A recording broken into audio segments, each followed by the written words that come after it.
സുഗുണ, രമണി വന്നിട്ടുണ്ട്. രമണിയോ? ഏത് രമണി? അയ്യോ, ക്ലോസ് ഫ്രണ്ടിനെ എത്ര വേഗം മറന്നോ? പാവം, ഈ വീട് കണ്ടുപിടിക്കാൻ ഒരുപാട് കഷ്ടപ്പെട്ടെന്ന് പറഞ്ഞു. പുറത്ത് നിർത്താൻ പറ്റൂ, അതുകൊണ്ട് ഞങ്ങൾ വീടിന് താക്കോല് കൊടുത്തു. അത് നന്നായി. ഫ്രണ്ട് വളരെ സ്മാർട്ടാ, ഞങ്ങൾക്ക് ഇഷ്ടായി. ഈശ്വര, രമണി നല്ല സുന്ദരിയായിരിക്കണേ.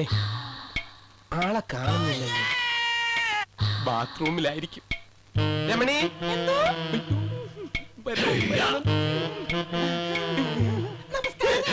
നീയാണോ രമണി? അതെ രമണി, ഞാൻ തന്നെ, രമണീന്ദ്രൻ.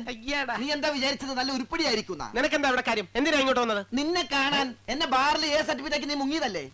നിന്റെ ഗോഡൌൺ കണ്ടുപിടിക്കാൻ ഒരുപാട് ബുദ്ധിമുട്ടേണ്ടി വന്നില്ല. നിന്നെ പോലുള്ള നാറികൾ ഒരു നിമിഷം പോലും ഇതിനകത്ത് നിൽക്കാൻ പാടില്ല. ഇറങ്ങാ പുറത്ത്. അങ്ങനെ ഇറങ്ങാൻ പറ്റില്ല, നമുക്ക് ഒരുമിച്ച് താമസിക്കാം. ഒന്നിച്ച് താമസിക്കാന്നോ? ആ. അതിനു മുമ്പ് നിന്നെ അടിച്ചിവിടുന്ന് പുറത്താക്കും. നീ എന്നെ അടിക്കും? ആ. നീ എന്നെ അടിക്കും? നീ എന്നെ അടിച്ചാലേ ആ നിമിഷം നിന്നെ ഞാൻ നീ അടിക്കും. അടിക്കോ? അടിക്കോടാ, അടിക്കോടാ. അടിക്കോടാ.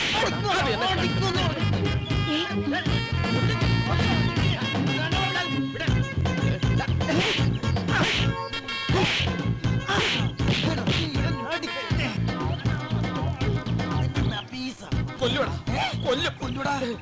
ഇനി എന്നെ പിരിഞ്ഞു പോകാൻ ശ്രമിച്ചാൽ നിന്നെ ഞാൻ കൊല്ലുവടാ. ആ, നിന്റെ സ്നേഹത്തിന്റെ വില അറിയാൻ ഞാൻ വൈകിപ്പോയടാ, വൈകിപ്പോയി. അവര് നോക്കുന്നുണ്ട്. കാര്യങ്ങളുടെ സത്യസ്ഥിതി കമ്മത്തിന്റെ വീട്ടുകാരറിഞ്ഞാൽ നമ്മൾ രണ്ടുപേരും ഇവിടുന്ന് ഔട്ടാ. അയ്യേ, ഇതെന്താ ഇങ്ങനെ? രമണി, രമണി, സുഗുണാ, തെറ്റ് പറ്റിപ്പോയടാ. നീ സ്നേഹത്തിന്റെ ത്യാഗത്തിന്റെ പര്യായമാണടാ. അവര് കൊറേ കാലമായിട്ട് കണ്ടതിന് സന്തോഷം പ്രകടിപ്പിച്ചതാ. നീ വാ.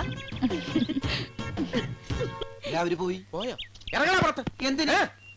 എന്നെ ഇവിടെ താമസിക്കാൻ സമ്മതിച്ചില്ലെങ്കിൽ നിന്റെ സകല വിവരങ്ങൾ ഞാൻ കമ്പത്തിനോട് പറയും. ഞാനൊരു തമാശ പറഞ്ഞതല്ലേ? നിന്നെ ഇവിടുന്ന് ഇറക്കി വിടാൻ അത്രയ്ക്ക് മനസാക്ഷി ഇല്ലാത്തവനാണ് ഞാനെന്ന് നീ കരുതിയോ? അങ്ങനെ വഴിക്ക് വാ. വാ. വിവരക്കേടൊക്കെ കാണിക്കാതിരുന്നാൽ നിനക്കിവിടെ ഫൂളായിട്ട് അല്ല കൂളായിട്ട് കഴിയാം. അത് തന്നെ എനിക്ക് അങ്ങോട്ട് പറയാനുള്ളത്. നീ കാപ്പ് കുടിച്ചോ? ഇല്ല. ഞാനിട്ട് തരാം.